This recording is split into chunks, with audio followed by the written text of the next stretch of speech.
জয় শ্রী শ্রী ঠাকুর রামকৃষ্ণ, জয় জগজ্জননী মা শারদা, জয় স্বামীজি। আমরা যথারীতি আবার শ্রী শ্রী কথামৃত পাঠে সমবেত হয়েছি। ঠাকুরের শ্রী শ্রী কথামৃত পাঠের আগে শ্রী শ্রী কথামৃতের মহিমা গান দিয়ে পাঠ শুরু করব। ঠাকুরের কৃপায় এই কথামৃতের মহিমা গান আমারই লেখা এবং আমারই সুরে আরোপিত। আপনাদের সবার জন্যে শ্রী শ্রী কথামৃত মহিমা গান।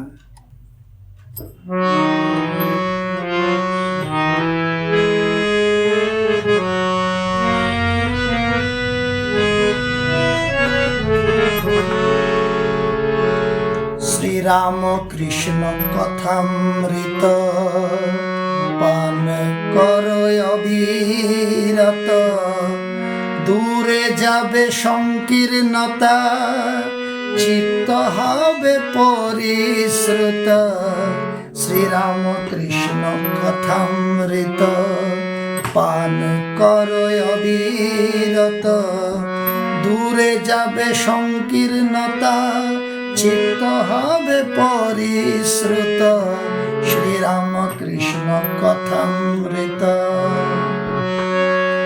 বেদ বেদান্ত পুরাণ গীতা ভাগবত কথামৃতে সবই আছে শোনয় অবিরত।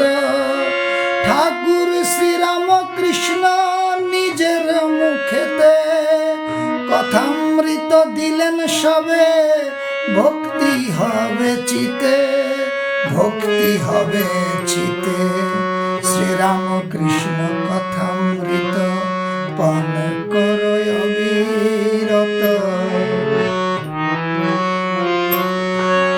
সংসার ক্লিষ্ট ত্রিতাপ দগ্ধ কলিহত জন, কথামৃত শোন সবে হয়ে এক মন। সংসার ক্লিষ্ট ত্রিতাপ দগ্ধ কলিহত জন, কথামৃত শোন সবে হয়ে এক মন।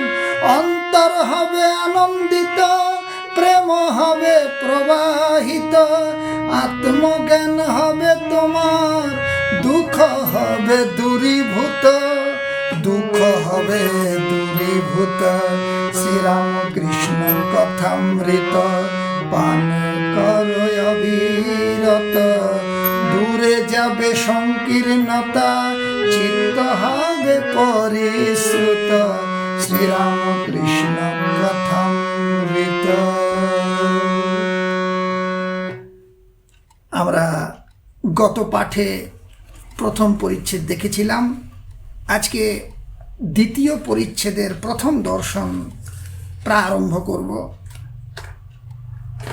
দ্বিতীয় পরিচ্ছেদের প্রথম দর্শনে শ্রীমদ্ ভাগবতের গোপী গীত থেকে, শ্রীমদ্ ভাগবতের গোপী গীতের 9 নম্বর শ্লোকটি দিয়ে শুরু করা হয়েছে।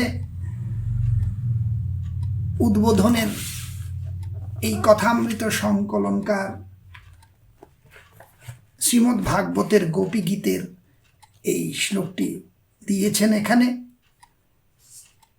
তব কথামৃতম তপ্ত জীবনম কবিভিরীরিতম কলমশাপহম শ্রবণ মঙ্গলম শ্রীমদাততম ভুবি গৃহন্তি ये ভুরিদা জনঃ। তব কথামৃতম তপ্ত জীবনম কবিভিরীরিতম কলমশাপহম শ্রবণ মঙ্গলম শ্রীমদাততম ভুবি গৃহন্তি ये ভুরিদা জনঃ। এখানে গোপীরা পরমেশ্বর ভগবান শ্রীকৃষ্ণের উদ্দেশ্যে বলছেন যে তব কথামৃতম তপ্ত জীবনম, হে গোবিন্দ তোমার কথামৃত এই তপ্ত জীবনে অমৃত ধারা স্বরূপ, বৃষ্টি ধারা স্বরূপ। কবিভিরীরিতম কলমশাপহম, বড় বড় জ্ঞানী গুণীরা, কবিরা, ঋষিরা তোমার এই কথামৃত গান করেন। কলমশাপহম, এটা জীবের সমস্ত পাপ নাশ করে। শ্রবণ মঙ্গলম শ্রীমদাততম, এই কথামৃত, হে গোবিন্দ তোমার এই কথামৃত যে শ্রবণ করে, শোনাতেই তার মঙ্গল হয়ে যায়, শ্রবণেই মঙ্গল হয়। শ্রীমদাততম, কারণ লক্ষ্মী দেবীর পরম আশ্রয় এই কথামৃত। ভুবি গৃণন্তি এ ভরিদা জানাই, পৃথিবীতে যে তোমার কথামৃত গান করে তার থেকে বড় দানী আর কে আছে? এই শ্রীমদ্ ভাগবতের গোপী গীতের এই কথামৃত দিয়ে এই দ্বিতীয় পরিচ্ছেদ প্রথম দর্শন প্রারম্ভ হচ্ছে। গঙ্গা তীরে দক্ষিণেশ্বরে কালীবাড়ি, মা কালীর মন্দির। বসন্তকাল, ইংরাজি 1882 খ্রিস্টাব্দের মার্চ মাস, ঠাকুরের জন্মোৎসবের কয়েকদিন পরে শ্রীযুক্ত কেশব সেন ও শ্রীযুক্ত জোসেফ কুক সঙ্গে 23শে ফেব্রুয়ারি বৃহস্পতিবার 12ই ফাল্গুন 1288 শুক্লা ষষ্ঠী ঠাকুর স্টিমারে বেড়াইয়াছিলেন। তাহারই কয়েকদিন পরে সন্ধ্যা হয় ঠাকুর শ্রী রামকৃষ্ণের ঘরে মাস্টার আসিয়া উপস্থিত। এই প্রথম দর্শন, ঠাকুর শ্রী রামকৃষ্ণের ঘরে মাস্টার মশাই আসলেন। এই প্রথম দর্শন, প্রথম দেখা। দেখিলেন এক ঘর লোক নিস্তব্ধ হইয়া তাহার কথামৃত পান করিতেছেন। মাস্টার মশাই দেখছেন যে এক ঘর লোক নিস্তব্ধ হয়ে ঠাকুর কথা বলছেন, ঠাকুর তার প্রেমময় বাণী দিচ্ছেন, আর সবাই সেটা পান করছেন, শুনছেন এক মনে। ঠাকুর তক্তপোষে বসিয়া পূর্বাস্য হইয়া সহাস্য বদনে হরিকথা কহিতেছেন। ঠাকুর বসে, পূর্ব দিকে বসে সহাস্য বদনে হাসি মুখে হরিকথা বলছেন, গোবিন্দের কথা, শ্রীকৃষ্ণ কথা বলছেন। ভক্তেরা মেঝে বসিয়ে আছেন, যারা ঠাকুরের ভক্ত তারা মেঝেতে বসে আছেন। কর্মত্যাগ কথন, কর্মত্যাগ বিষয়ে কথা হচ্ছে। মাস্টার দাঁড়াইয়া অবাক হইয়া দেখিতেছেন। মাস্টার মশাই অবাক হয়ে দেখছেন। তাহার বোধ হইল যেন সাক্ষাৎ সুখদেব ভগবত কথা কহিতেছেন, আর সর্বতীর্থের সমাগম হইয়াছে। মাস্টার মশাই দেখছেন আর ভাবছেন যেন সাক্ষাৎ সুখদেব। সুখদেব মানে যিনি শ্রীমদ্ ভাগবত বলেছিলেন পরীক্ষিতের সভায়। রাজা পরীক্ষিত যখন ব্রহ্মশাপগ্রস্ত হয়েছিল, তখন সেই পরীক্ষিতের সভায় সুখদেবজি মহারাজ যেরকম পরীক্ষিতকে শ্রীমদ্ ভাগবত শ্রবণ করিয়েছিলেন। মাস্টারের মনে হচ্ছে যেন ঠাকুরকে দেখে ইনি যেন সাক্ষাৎ সুখদেব, যিনি ভগবত কথা বলছেন, যিনি গোবিন্দের কথা বলছেন, আর সর্বতীর্থের যেন সেখানে সমাগম হয়েছে। অথবা যেন শ্রী চৈতন্য পুরীক্ষেত্রে রামানন্দ স্বরূপ আদি ভক্ত সঙ্গে বসিয়ে আছেন। আবার তার মনে হচ্ছে কি জানি যেন চৈতন্যের মতো লাগছে, যে পুরীক্ষেত্রে শ্রী চৈতন্য যেরকম রামানন্দ স্বরূপ আদি ভক্ত সঙ্গে বসে থাকতেন এবং হরিকথা বলতেন, ঠিক সেরকম ও ভগবানের নাম গুণ কীর্তন করিতেছেন। চৈতন্যদেব যেরকম ভগবানের নাম গুণ কীর্তন করতেন, সেরকমই ঠাকুর করছেন। ঠাকুর বলিতেছেন, যখন একবার হরি বা একবার রাম নাম করলে রোমাঞ্চ হয়, অশ্রুপাত হয়, তখন নিশ্চয়ই যেন যে সন্ধ্যাদি কর্ম আর করতে হবে না। এই কথামৃতেই প্রথম ঠাকুরের কথা হচ্ছে এটা। শ্রী কথামৃতে আমরা প্রথম যে ঠাকুরের কথাটা পেলাম, এটা হচ্ছে এইটা। ঠাকুর বলছেন যখন একবার হরি বা একবার রাম নাম করলে রোমাঞ্চ হয়, যখন ভগবানের নাম করলে, কৃষ্ণ নাম করলে যখন রোমাঞ্চ হয়, ভালো লাগে, শরীরে রোমাঞ্চ হয়, অশ্রুপাত হয়, চোখে জল আসে আপনা আপনি, তখন নিশ্চয়ই যেন যে সন্ধ্যাদি কর্ম আর করতে হবে না। ঠাকুর বলছে যে সন্ধ্যাদি কর্ম ইত্যাদি কর্মের আর তখন কোনো দরকার থাকে না। কারণ তোমার তো হরিনাম করলেই তোমার ভিতরে সেই রোমাঞ্চ হচ্ছে, সেই ভাব উৎপন্ন হচ্ছে, তখন কর্মত্যাগের অধিকার হয়েছে, তখন আর ইত্যাদি নিত্যকর্মের ত্যাগের তোমার অধিকার হয়েছে, কর্ম আপনা আপনি ত্যাগ হয়ে যাচ্ছে। তখন কেবল রাম নাম কি হরিনাম কি শুদ্ধ ওঙ্কার জপলেই হলো, তখন ভগবানের নাম করলেই হলো, ঠাকুর বলছেন। আবার বলিলেন সন্ধ্যা গায়ত্রীতে লয় হয়, গায়ত্রী আবার ওঙ্কারে লয় হয়। বলছেন সন্ধ্যা গায়ত্রী মন্ত্রে লয় হয়, মানে শেষ হয়ে যায়, আর গায়ত্রী আবার ওঙ্কারের মধ্যে লয় প্রাপ্ত হয়। মাস্টার সিধুর সঙ্গে বরাহনগরে এ বাগানে ও বাগানে বেড়াইতে বেড়াইতে এখানে আসিয়া পড়িয়াছেন। মাস্টার সিধুর সাথে এই বরাহনগরে এ বাগানে ও বাগানে বেড়াতে বেড়াতে এখানে এসেছেন। আজ রবিবার, অবসর আছে, তাই বেড়াইতে আসিয়াছেন। শ্রীযুক্ত প্রসন্ন বাণিজ্যের বাগানে কিয়ৎক্ষণ পূর্বে বেড়াইতেছিলেন। তখন সিধু বলিয়াছিলেন, গঙ্গার ধারে একটি চমৎকার বাগান আছে, সে বাগানটি কি দেখতে যাবেন? সেখানে একজন পরমহংস আছেন।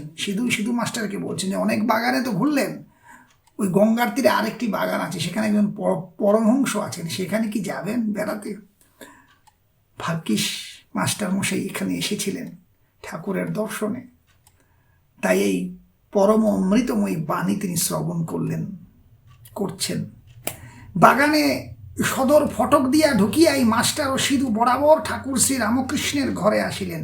মাস্টার অবাক হইয়া দেখিতে দেখিতে ভাবিতেছেন, আহা কি সুন্দর স্থান, কি সুন্দর মানুষ, কি সুন্দর কথা, এখান থেকে নড়তে ইচ্ছা করছে না। ঠাকুরের কথা শুনলে কার নড়তে ইচ্ছা করবে? আমরা যে এত বছর পর যে তার কথামৃত পান করছি, শুনছি, তাই কত ভালো লাগছে। পাঠ করছি, আপনারা শুনছেন, শ্রবণ করছি, পঠন করছি, তাই কত ভালো লাগছে। আর মাস্টার তো সাক্ষাৎ ঠাকুরকে দর্শন করে শুনছেন তার কথা। আহা কি সুন্দর স্থান, কি সুন্দর মানুষ, কি সুন্দর কথা, এখান থেকে নড়তে ইচ্ছা করছে না। কিয়ৎক্ষণ পরে মনে মনে বলিতে লাগিলেন, একবার দেখি কোথায় এসেছি, তারপর এখানে এসে বসবো। মাস্টার ভাবলেন, একবার দেখি কোথায় এসেছি, তারপর এখানে এসে বসবো।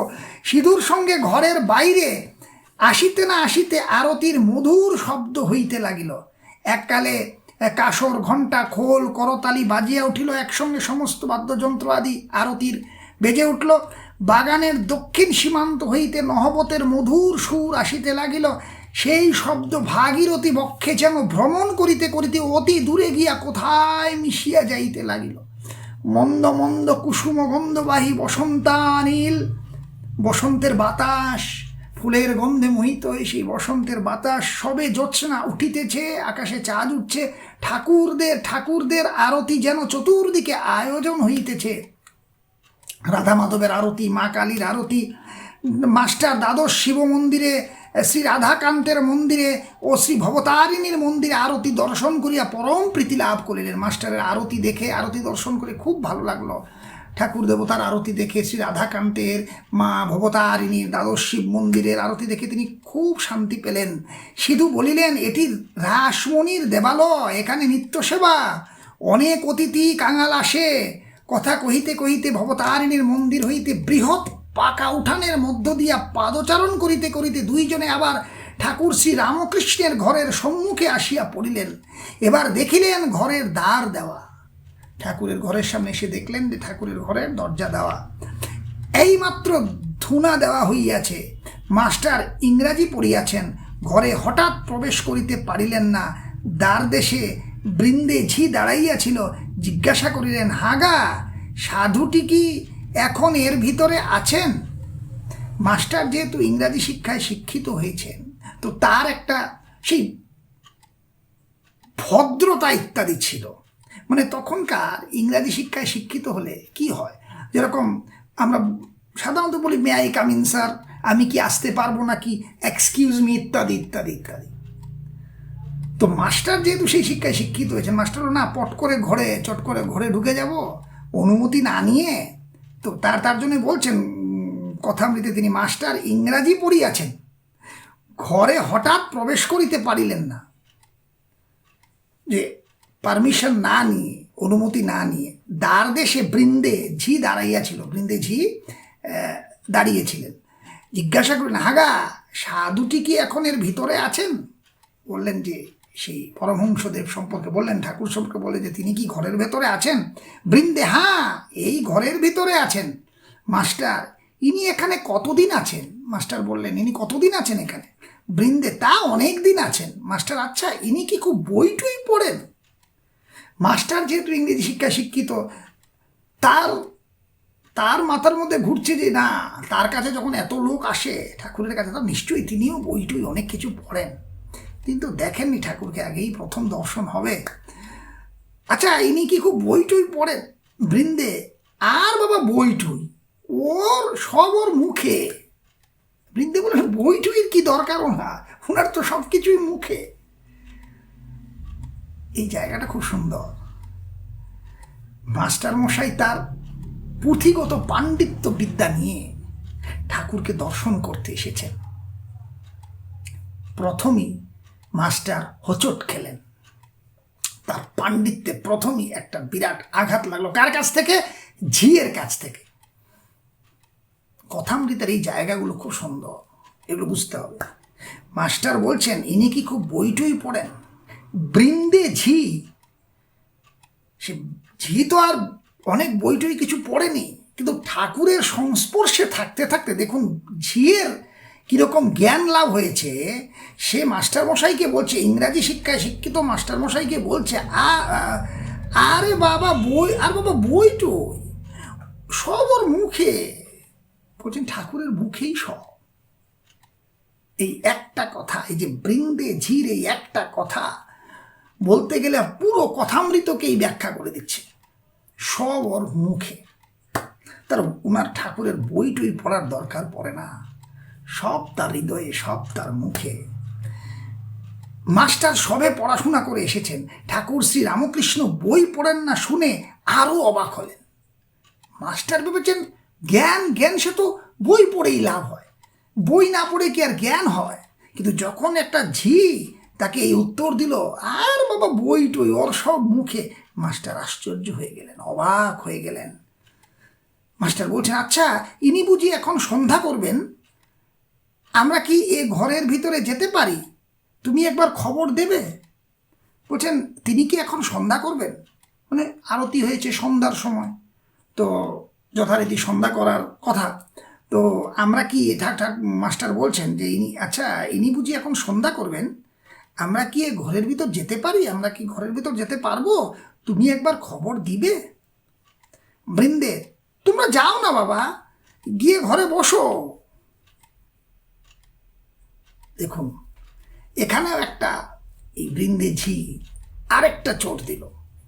কি দিল? মাস্টার মশাই ভাবছেন সন্ধ্যা যখন করবেন তখন অন্য কেউ গেলে হয়তো বা সন্ধ্যায় কনসেন্ট্রেশনের ব্যাঘাত হতে পারে, একাগ্রতার অভাব হতে পারে। কিন্তু ঝি বললেন না না, ঠাকুরের কনসেন্ট্রেশনের কোনো অভাব হয় না, একাগ্রতার ব্যাঘাত হয় না, তোমরা যেতে চাও যাও, তিনি সন্ধ্যা করলে করবেন, তাতে কি? ঠাকুরের সাথে থেকে, ঠাকুরের সংস্পর্শে যেই এসেছে, তাতে সেই ঝি হোক না কেন, তারও কিন্তু অন্তরঙ্গ জ্ঞান হয়ে গেছে, আত্মিক জ্ঞান হয়ে গেছে। সেই ঝি মাস্টারকে বলছে, প্রথম কিন্তু মাস্টার ঠাকুরকে দেখার আগে ঝির সাথে তার কথা হলো, এবং ঝি মাস্টারকে যা জ্ঞান দিল এই 2-3টে কথায়, সেটা কিন্তু বিরাট জ্ঞান। তোমরা যাও না বাবা, গিয়ে ঘরে বসো। তখন তারা ঘরে প্রবেশ করে দেখেন ঘরে আর অন্য কেহ নাই, ঠাকুর শ্রী রামকৃষ্ণ ঘরে একাকী তক্তপোষের উপর বসিয়া আছেন। মাস্টার ঘরে গিয়ে দেখেন ঘরে কেউ নেই, শুধু ঠাকুর তক্তপোষের উপর বসে আছেন। ঘরে ধুনা দেওয়া হইয়াছে ও সমস্ত দরজা বন্ধ। মাস্টার প্রবেশ করিয়াই বদ্ধাঞ্জলি হইয়া প্রণাম করিলেন, হাত জোর করে ঠাকুরকে প্রণাম করলেন মাস্টার। সমস্ত দরজা বন্ধ। ঠাকুর শ্রী রামকৃষ্ণ বসিতে অনুজ্ঞা করিলে তিনিও সিধু মেঝেতে বসিলেন। ঠাকুর বসার কথা বললে তারা মেঝেতে বসলেন। ঠাকুর জিজ্ঞাসা করিলেন, কোথায় থাকো, কি করো, বরাহনগরে কি করতে এসেছো ইত্যাদি। ঠাকুর জিজ্ঞাসা করলেন, কোথায় থাকো, কি করতে এসেছো। মাস্টার সমস্ত পরিচয় দিলেন, কিন্তু দেখিতে লাগিলেন যে ঠাকুর মাঝে মাঝে যেন অন্যমনস্ক হইতেছেন। মাস্টার যখন ঠাকুরের সাথে কথা বলছেন, তার পরিচয় দিচ্ছেন, তখন মাস্টার দেখছেন যে ঠাকুর মাঝে মাঝে অন্যমনস্ক, কথা শুনছেন কিন্তু মাঝে মাঝে অন্যমনস্ক হয়ে যাচ্ছেন। পরে শুনিলেন এরই নাম ভাব। পরে তিনি শুনেছিলেন যে এটাই ভাব, তার কথা শুনছেন কিন্তু তিনি ভগবানের ভাবে চলে যাচ্ছেন, ভগবানের স্মরণে চলে যাচ্ছেন, তার নামে চলে যাচ্ছেন, তার চিন্তায় চলে যাচ্ছেন। যেমন কেহ ছিপ হাতে ধরিয়া মাছ ধরিতে বসিয়াছে, মাছ আসিয়া টোপ খাইতে থাকিলে ফাতনা যখন নড়ে, সে ব্যক্তি তখন শশব্যস্ত হইয়া ছিপ হাতে করিয়া ফাতনার দিকে এক দৃষ্টি এক মনে চাইয়া তাকে কারো সহিত কথা কয় না, ঠিক সেই রূপ ভাব। একটা উদাহরণ দিচ্ছেন এখানে শ্রী রামকৃষ্ণ কথামৃত হচ্ছে উদাহরণ দিয়ে বোঝানোর এক গ্রন্থ। এত সুন্দর সুন্দর উদাহরণ আছে শ্রীরামকৃষ্ণ কথামৃতে, আমরা দেখব আমাদের কথা প্রসঙ্গে, পাঠ প্রসঙ্গে, যে এরকম উদাহরণ আর কোথাও পাওয়া যাবে না। এত সুন্দর উদাহরণ, যেমন এখানে যে প্রথম উদাহরণটা যেটা আমরা পেলাম শ্রীরামকৃষ্ণ কথামৃতে, যে মাস্টার যেটা ভাবছেন যে কেমন সেই ঠাকুরের ভাব, যে মাস্টার কথা বলছেন আবার ঠাকুর অন্যভাবেও চলে যাচ্ছেন কথা শুনতে শুনতে, সেটা যেন ঠিক সেরকম যারা বড়শি দিয়ে মাছ ধরে, তো বড়শিটা ফেলে রেখে দেয়, যখন মাছ এসে সেই যে টোপে যখন আঘাত করে তখন নড়ে সেই বড়শিটা, তখন আবার যে বড়শি দিয়ে মাছ মারছে তার যে একাগ্রতা সেই টোপের মধ্যে চলে যায় সমস্ত কিছু বাদ দিয়ে। তো ঠিক সেরকম যিনি সাধক, যিনি সাধন ভজন করেন, তিনি যদি সংসারের মধ্যে থাকেনও, কিন্তু তার সেই ভগবানের যে একাগ্রতা সেটা ঠিক সেখানেই থাকে, ভগবানে পড়ে থাকে। যেমন ঠাকুর মাস্টারের কথা শুনছেন, কিন্তু আবার তার একাগ্রতা ঈশ্বরের দিকে, তার নামের দিকে, তার ভাবের দিকে। পরে শুনিলেন ও দেখিলেন ঠাকুরের সন্ধ্যার পর এইরূপ ভাবান্তর হয়, কখনো কখনো তিনি একেবারে বাহ্যশূন্য হন। পরে শুনেছিলেন মাস্টার মশাই যে ঠাকুরের সন্ধ্যার পর যখন তিনি ঈশ্বরের ধ্যান করেন, গোবিন্দের ধ্যান করেন, শ্রীকৃষ্ণের ধ্যান করেন, তখন হরির ধ্যানে যখন তিনি নিমগ্ন থাকেন তখন তার এরকম ভাবান্তর হয়, কখনো কখনো একেবারে বাহ্যশূন্য হয়ে যান। মাস্টার, আপনি এখন সন্ধ্যা করবেন, তবে এখন আমরা আসি। মাস্টার বললেন যে আপনি এখন সন্ধ্যা করবেন, তা আমরা তাহলে আসি। ঠাকুর ভাবস্থ, না সন্ধ্যা তা এমন কিছু নয়।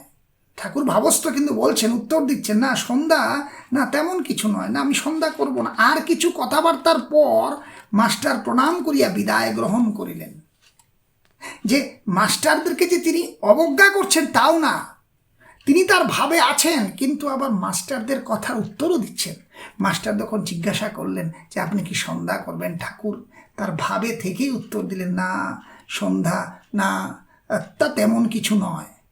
যে ভাব থেকে সম্পূর্ণ বেরো হচ্ছেন না, আবার মাস্টারদেরকে এমনও বুঝতে দিচ্ছেন না যে তাদেরকে তিনি অবজ্ঞা করছেন। তারা যে এসেছেন, তারা অতিথি এসেছেন, তাদের সাথেও কথা বলছেন, কিন্তু তারা আবার ভাবেও আছেন তিনি। আর কিছু কথাবার্তার পর মাস্টার প্রণাম করে বিদায় গ্রহণ করলেন। ঠাকুর বলিলেন আবার এসো। দেখুন, ঠাকুর কিন্তু তার সেই নাম সাধন ভজনে আছেন, একাগ্রভাবে আছেন, কিন্তু যখন মাস্টার বেরিয়ে যাচ্ছেন, ঠাকুর যে তাকে অবজ্ঞা করছেন বা তাকে রেসপন্স দিচ্ছেন না তা নয়। তিনি কি বললেন, আবার এসো।